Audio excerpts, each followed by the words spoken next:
श्री शिवाय नमस्तुभ्यं। स्वागत है आपका शिव पुराण श्री रुद्र संहिता तृतीय खंड 46वें अध्याय में। शिव का परीक्षण व पार्वती का सुंदर रूप देख प्रसन्न होना। ब्रह्मा जी बोले, नारद, भगवान शिव सबको आनंदित करते हुए प्रसन्नतापूर्वक अपने गणों, देवताओं, सिद्ध मुनियों तथा अन्य लोगों के साथ गिरिराज हिमालय के धाम में गए। हिमालय की पत्नी मैना भी अंदर से शिवजी की आरती उतारने के लिए सुंदर दीपकों से सजी हुई थाली लेकर बाहर आई। उस समय उनके साथ ऋषि पत्नियों तथा अन्य स्त्रियां भी मौजूद थी। भगवान शिव का मनोहर रूप चारों ओर अपनी कांति बिखेर रहा था। उनकी शोभा करोड़ों कामदेवों के समान थी। उनके प्रसन्न मुखार बिंद पर 3 नेत्र थे। अंग कांति चंपा के समान थी। शरीर पर सुंदर वस्त्र और आभूषण उनके व्यक्तित्व में 4 चांद लगा रहे थे। उनके मस्तक पर सुंदर चंद्र मुकुट लगा था। गले में हार तथा हाथों में कड़े तथा बाजूबंद उनकी शोभा बढ़ा रहे थे।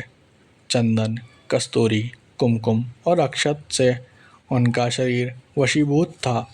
उनका रूप दिव्य और अलौकिक था, जो अनायास ही सबको अपनी ओर आकर्षित कर रहा था। उनका मुख अनेकों चंद्रमाओं की चांदनी के समान उज्जवल और शीतल था। ऐसे परम सुंदर और मनोहर रूप वाले दामाद को पाकर हिमालय पत्नी मैना की सभी चिंताएं दूर हो गई। वे आनंदमग्न होकर अपने भाग्य की सराहना करने लगी। शिवजी को दामाद बनाकर स्वयं को कृतार्थ मानने लगी और अपनी पुत्री पार्वती अपने पति हिमालय तथा अपने कुल को धन्य मानने लगी। उसी समय प्रसन्नतापूर्वक वे शिवजी की आरती उतारने लगी। आरती उतारते हुए देवी मैना सोच रही थी कि जैसा पार्वती ने महादेव जी के बारे में बताया था, ये उससे भी अधिक सुंदर है। इनका रूप लावण्य तो चित्त को प्रसन्नता देने वाला तथा समस्त पापों और दुखों का नाश करने वाला है। विधि पूर्वक आरती पूरी करने के पश्चात मैना अंदर चली गई। उस समय उस विवाह में पधारी युवतियां ने वर के रूप में पधारे परमेश्वर शिव के सुंदर, कल्याणकारी और मनोहारी रूप की बहुत प्रशंसा की। वे आपस में हंसी ठिठोली कर रही थी। साथ ही साथ अपनी सखी पार्वती के भाग्य की भी सराहना कर रही थी कि उसे शिवजी जैसे वर की प्राप्ति हुई है। वह मैना से कहने लगी कि हमने तो इतना सुंदर वर किसी के विवाह में भी नहीं देखा है। पार्वती धन्य है जो उसे ऐसा पति प्राप्त हो रहा है। भगवान शिव के सुंदर मनोहारी रूप के दर्शन करके सब देवताओं सहित ऋषि मुनि बहुत प्रसन्न हुए। गंधर्व भगवान शिव के यश का गान करने लगे तथा अप्सराएं प्रसन्न होकर नृत्य करने लगी। उस समय गिरिराज हिमालय के यहाँ आनंद ही आनंद था। हिमालय ने आदरपूर्वक मंगलाचार किया और मैना सहित वहाँ उपस्थित सभी नारियों ने वर का परीक्षण किया तथा घर के भीतर चली गई।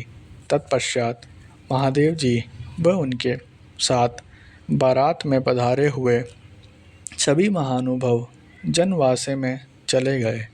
तत्पश्चात साक्षात दुर्गा का अवतार देवी पार्वती कुल देवी की पूजा करने के लिए अपने कुल की स्त्रियों सहित अपने अंतपुर से बाहर आई। वहाँ जिसकी दृष्टि भी पार्वती पर पड़ी, वह उन्हें देखता ही रह गया। पार्वती की अंग कांति नील अंजन के समान थी। उनके लंबे घने और काले केश सुंदर चोटी में गुथे हुए थे। मस्तक पर कस्तूरी की बेंदी के साथ सिंदूरी बिंदी उनके रूप लावण्य को बढ़ा रही थी। उनके गले में अनेक सुंदर रत्नों से जड़े हार शोभा पा रहे थे। सुंदर रत्नों से बने केयूर, वलय और कंकण उनकी भुजाओं को वशीभूत कर रहे थे। रत्नों में जड़े कानों के कुंडल दमकती शोभा से उनके गालों पर अनुपम छवि बना रहे थे। उनके मोती के समान सुंदर एवं सफ़ेद दांत अनार के दानों की भांति चमक रहे थे। उनके होठ मधु से भरे बिंब फल की तरह लाल थे। महावर पैरों की शोभा में वृद्धि कर रही थी। उनके अंगों में चंदन, अगर, कस्तूरी और कुमकुम का अंगराग लगा हुआ था।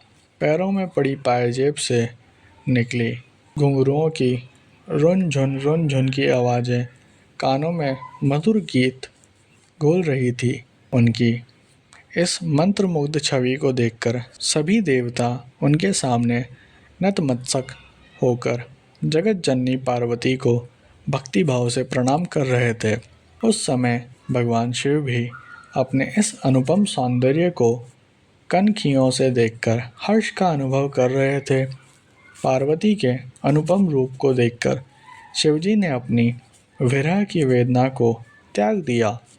पार्वती के रूप ने उनको मोहित कर दिया था। इधर पार्वती ने कुल देवताओं की प्रसन्नता के लिए उनका विधि विधान से पूजन किया। तत्पश्चात वे अपनी सखियों और ब्राह्मण पत्नियों के साथ पुनः महल में लौट गई। उधर मैं, विष्णु जी व भगवान शिव भी अपने अपने स्थान पर ठहर गए।